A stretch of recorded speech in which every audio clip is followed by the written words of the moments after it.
para Ilhéus, não porque eu estou aqui, sinceramente, né? Mas pelo que vocês estão fazendo, vocês todos, é um dia que vai ficar marcado na história de Ilhéus, eu tenho certeza. Às vezes as coisas acontecem, a gente não dá muita importância e de repente a gente percebe que foi um momento histórico. E para Ilhéus hoje é um momento histórico. E eu sou muito agradecido por estar participando desse dia, pelo convite. Para mim é uma honra e eu estou aqui para render homenagens a vocês. Porque o que vocês estão fazendo, com certeza, vai melhorar a vida de muita gente e vai fazer de Ilhéus uma cidade onde todos vão se orgulhar muito, continuar se orgulhando, mas muito mais, especialmente olhando quando esses indicadores vão melhorar. Mas por que todos nós estamos aqui? Por que a Socorro faz o que ela faz, a Morgana, todos vocês, do Instituto, eu? Porque, em primeiro lugar, a gente se informa sobre as coisas. Em segundo lugar, a gente não se conforma com determinadas coisas. E porque a gente acredita nas informações e a gente quer que as coisas que estão acontecendo e os riscos que a gente vê não aconteçam. E espero que todos, né, se conscientizem, se informem sobre o que temos pela frente, o que está acontecendo hoje. Se puder só baixar um pouquinho essa luz, seria legal, porque assim posso enxergar, além dessa cortina, né, porque assim a gente não vê ninguém, nem sei quem estaria atrás da... Eu acho que acender a luz mesmo da plateia. Não, ou baixar um pouquinho, como estava antes. Acender a luz da plateia. Porque assim a gente pode olhar vocês e conversar com vocês. Só baixar um pouquinho essa luz. Como estava antes. Era o dono do carro que estava mexendo na luz? Estava sendo queixado, né? Ah, legal. Assim é melhor. Bom, pessoal, nós todos, né, por algum motivo, estamos vivendo num momento histórico da humanidade. Um momento único. A humanidade nunca enfrentou questões como a gente enfrenta hoje. Porque os cientistas e as evidências nos dizem que se a gente não mudar nosso jeito de agir, de consumir, as nossas prioridades, nosso jeito no chamado desenvolvimento, a humanidade corre riscos enormes, todos nós. E não muito pela frente, não. Estamos falando agora, quando a gente fala gerações futuras, são pessoas que a gente conhece. É uma geração que tem nome, tem cara, a gente sabe quem é, são filhos, são netos. Porque o que nós estamos fazendo hoje? Nós todos vivemos do que a natureza, do que o planeta nos propicia. Tudo que a gente tem. O planeta, né, a natureza é que dá a vida para a gente. Os alimentos, a água, tudo que a gente usa. E a natureza e o planeta é finito. Estou dizendo uma coisa tão óbvia, né? Mas não parece óbvio para as pessoas. O planeta é finito. A gente conhece, ele tem formas, a gente conhece, sabe, mas não é infinito. E a gente hoje está extraindo recursos do planeta mais do que ele é capaz de repor, muito mais. Já 30% a mais do que ele é capaz de repor. A gente está aquecendo o planeta, né, porque a gente emite, são gases que são emitidos. O que significa aquecer o planeta? É mudar o clima. O que significa mudar o clima? Significa que você acaba com várias espécies na biodiversidade. São 50 mil por ano. Você transforma terras que são terras agricultáveis em terras desertas. você eleva o nível dos mares, né, inunda, né, terras, você abre uma camada de ozônio na atmosfera que faz com que os raios solares prejudicam a saúde das pessoas.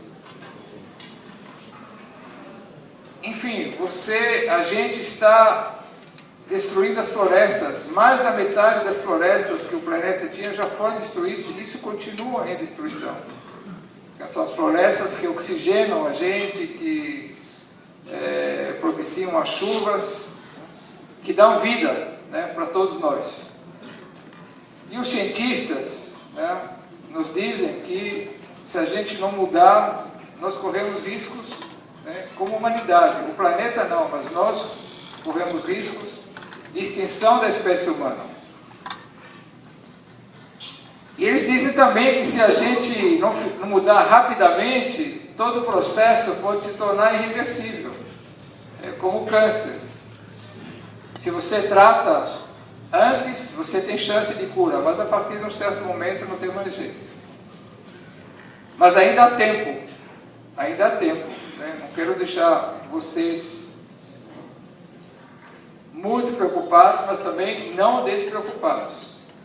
Porque a aposta que nós temos pela frente, a escolha que nós temos pela frente é acreditar na ciência, nas evidências, nas informações, ou não acreditar.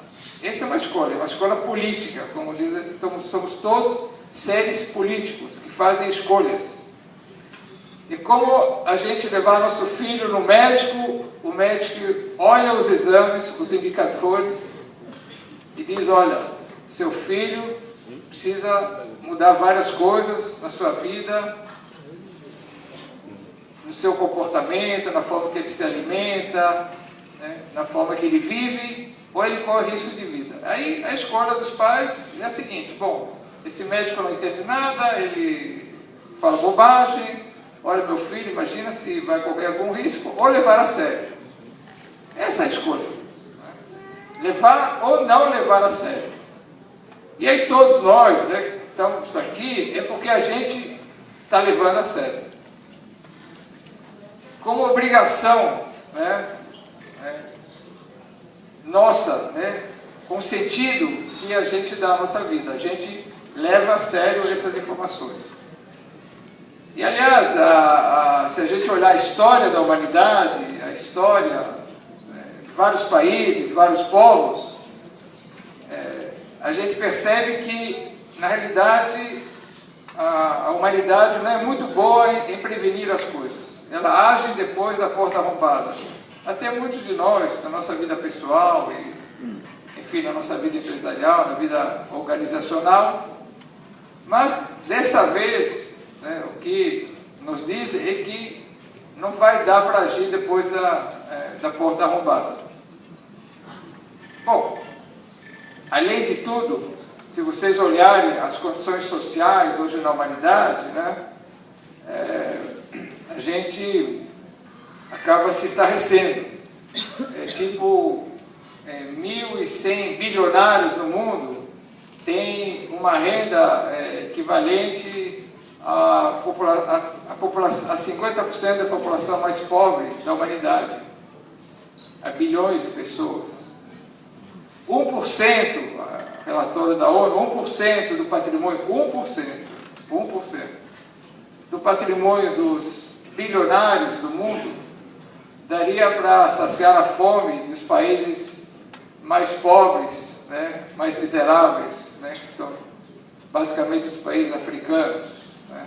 A distribuição de renda, vocês viram um pouco aqui o retrato de Ilhéus, mas a gente sabe a questão do Brasil e do mundo, é uma coisa aviltante quando a desigualdade, né, quando a gente vê, de um lado, tão poucos concentram tantos e tantas riquezas, e de outro lado, tantos passando tanta necessidade. E o que é mais vergonhoso ainda é que, de um lado, essa abundância de riqueza, se ela fosse canalizada para quem precisa, não faria a mínima diferença na vida daqueles que têm tanto. Então, é uma situação que deveria deixar todos bastante preocupados e bastante indignados. Mas, ao lado desse quadro, que é bastante preocupante, tem boas notícias. Primeira boa notícia, que a gente sabe hoje qual é a situação. Sabe quais são os riscos. Sabe quais são os perigos. Porque uma situação ruim é quando ela é ruim e ninguém sabe que ela é ruim. Mas hoje a gente sabe, a gente tem essa informação. Como hoje em Ilhéus, depois da apresentação desses indicadores, ninguém aqui pode dizer que não sabe qual é a situação de Ilhéus e quais são os problemas de Ilhéus. Que é diferente de antes, que talvez a gente tinha uma ideia, Socorro sabia, ela estava se mobilizando e outros, mas não tinha uma ideia tão precisa como a gente tem hoje de Ilhéus. Hoje, todos que estão aqui e os outros que vão acessar esses números sabem qual é a situação de Ilhéus. E sabem quais são os problemas, a desigualdade que foi mostrada aqui. Enfim, essa é uma boa notícia. A segunda boa notícia, nós sabemos o que tem que ser feito. Quando o Elvis aqui mostrou a questão da mortalidade infantil, por exemplo, nós sabemos o que tem que ser feito para diminuir a mortalidade infantil. Se sabe, isso não faltam informações. A questão da alimentação, a questão do pré-natal, a questão do saneamento básico, da alimentação, enfim, todo mundo sabe. Ou para eliminar o analfabetismo, ou para melhorar a renda das pessoas mais pobres, enfim, tudo que está aqui. E os problemas da humanidade não são problemas para os quais a gente não tem solução. A gente sabe o que tem que ser feito. Não são desafios tecnológicos tipo, nós precisamos mandar o homem ao sol. Nunca se mandou uma tripulação para o sol. Bom, como é que é? Aquele calor é um problemão. Se a gente tivesse que solucionar os problemas da humanidade, se a gente mandar um homem ao sol, teríamos um baita problema. Mas nós sabemos o que tem que ser feito, tudo. A questão da energia, a questão dos recursos naturais, a questão do consumo, tudo. A gente sabe o que tem que ser feito. E a terceira boa notícia é que a gente tem recursos para fazer o que tem que ser feito. Porque uma má notícia a gente sabe quais são os problemas, sabemos o que tem que ser feito, mas não temos recursos. Nós temos recursos, mais que suficientes para resolver os problemas. Eu falei aqui da questão de 1% dos bilionários, mas no Brasil é a mesma coisa. O Brasil é um país muito rico, é a sexta economia do mundo. É a sexta economia do mundo. E aí vocês olham os indicadores sociais, ambientais do Brasil, 70º, 100º, 80º, lá embaixo. Mas por que isso acontece? Bom, 3 boas notícias. Sabemos os problemas, sabemos o que tem que ser feito, temos recursos para resolver os problemas. E por que a gente não faz? E por que a gente não resolve? E por que chegamos a essa situação? Porque nós fizemos as escolhas erradas. De novo, nós somos seres vivos, únicos seres vivos